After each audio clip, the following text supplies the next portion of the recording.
이번 딥다이브에 오신 당신 환영합니다. 오늘은 그 청소할 때마다 드는 궁금증 있잖아요. 세정제가 어쩜 그렇게 마법처럼 때를 지우나 특히 스케일 제거, 그 이면의 화학 원리를 좀 깊게 파헤쳐보려고 합니다. 저희가 오늘 볼 자료가 바로 이 세정작용의 화학에 대한 설명인데요. 이번 딥다이브의 미션은 이 화학작용을 한번 제대로 해부해서 그 효과의 비밀을 파헤쳐보는 겁니다. 핵심 질문은 이거죠. 세정제가 그 서로 다른 종류의 스케일을 어떻게 딱 맞춰서 녹여낼까? 자료에서는 이걸 열쇠랑 자물쇠 관계로 비유하더라고요. 크게 보면 무기물 스케일 그리고 유기물 스케일, 이 두 가지로 나눠봐야 한답니다. 자, 그럼 이걸 한번 풀어보죠. 먼저 무기물 스케일부터 볼까요? 아주 익숙한 예가 있죠. 그 욕실 수도꼭지나 샤워부스에 허옇게 끼는 거요. 물때, 석회질.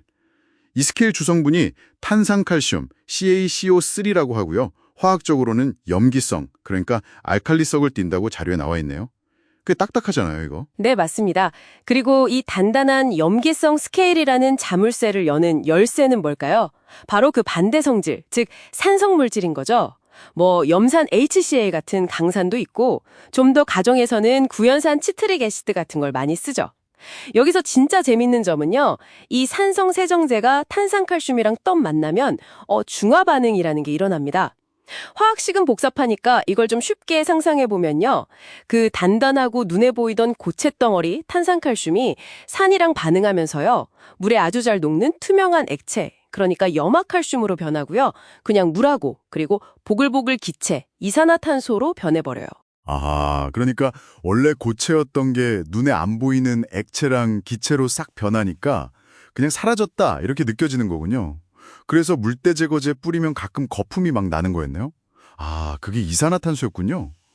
이야, 이거 진짜 화학적인 마법 같은데요? 그렇죠. 눈앞에서 물질 자체가 화학적으로 변해서 없어지는 거니까요. 좋습니다. 그럼요, 이런 산성으로 해결 안 되는 다른 종류의 때도 있잖아요. 예를 들면 주방 후드에 끈적하게 붙어있는 기름때나 기계에 묻은 윤활유 같은 거요. 이건 유기물 스케일이라고 하던데 탄소 C랑 수소 H가 이렇게 길게 연결된 비극성 물질이라고요? 이건 물론은 아무리 닦아도 잘 안 지워지잖아요. 네, 바로 그 점이 핵심입니다. 여기서 이제 또 다른 중요한 화학 원리가 나오죠. 같은 것끼리 서로 잘 녹인다. 영어로는 like dissolves like라고 하는데요. 물 분자는 약간 전기적으로 한쪽은 플러스, 한쪽은 마이너스 이렇게 나뉜 극성 분자예요. 반면에 기름 분자는 그런 거 없이 전기적으로 중성인 비극성 분자고요. 이 성질이 다르니까 서로 안 섞이고 겉도는 거죠. 아, 우리가 맨날 보는 물이랑 기름이 안 섞이는 바로 그 이유군요. 맞습니다. 그래서 극성인 물로는 비극성 기름때라는 자물쇠를 풀 수가 없는 거예요. 이때 필요한 열쇠가 바로 같은 성질, 즉 비극성 유기용매입니다. 자료에서는 오렌지 껍질에서 뽑아내는 리모넨 같은 걸 예로 들었는데요. 이런 비극성 용매 분자들이 그 끈적한 비극성 기름때 분자들 사이사이로 스며들듯이 파고들어서 서로 뒤섞이는 거예요. 그러면서 단단히 붙어있던 기름때를 부드럽게 녹여서 표면에서 떨어져 나오게 만드는 거죠. 아, 그래서 왜 유리병에 붙은 스티커 뗄 때 끈끈이 남으면 식용유 같은 기름 바르면 잘 떨어진다고 하잖아요. 그것도 완전 같은 원리였네요. 와, 비극성은 비극성으로. 정확합니다. 이건 화학적 변환이라기보다는 물리적으로 녹여내는 방식에 좀 더 가깝죠.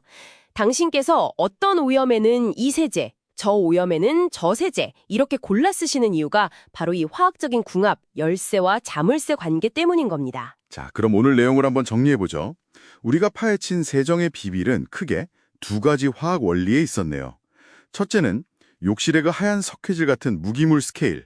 이건 산성세제를 써서 산염기 중화 반응으로 화학적으로 분해해서 없애는 거고, 둘째는 주방의 끈적한 기름때 같은 유기물 스케일. 이건 같은 것끼리 녹인다는 원리에 따라서 비극성 용매를 써서 물리적으로 녹여서 제거한다. 이거군요. 그래서 이게 당신께 진짜 주는 의미는 뭘까요? 단순히 이 세제가 좋더라 이게 아니라 내가 지우려는 때 종류가 뭔지, 이게 염기성 무기물인지 비극성 유기물인지를 알면 어떤 화학적 성질을 가진 세제, 즉 어떤 열쇠가 효과적일지 예측할 수 있는 힘을 갖게 된다는 거겠죠. 브랜드 너머의 과학을 보는 눈이 생긴달까요? 네, 그렇죠. 이 화학 원리를 알면 훨씬 똑똑하게 세정제를 고르고 또 활용할 수 있게 되는 거죠. 그런데 말이죠. 여기서 한 걸음만 더 나아가서 생각해 볼 질문이 하나 생깁니다. 이런 강력한 산성물질이나 유기용매를 쓰는 화학 반응들, 물론 때는 잘 지우겠지만요. 이걸 우리가 집에서 사용할 때 혹시 고려해야 할 다른 점은 없을까요? 예를 들면 뭐 환경에 미치는 영향이라든지 아니면 안전상의 주의점 같은 거요. 이런 강력한 화학작용의 이면에는 또 다른 이야기가 있을 수도 있지 않을까요? 이 질문은 당신께서 한번 곱씹어 보시면 좋을 것 같습니다. 네, 오늘 딥다이브 함께 해주셔서 감사합니다, 당신.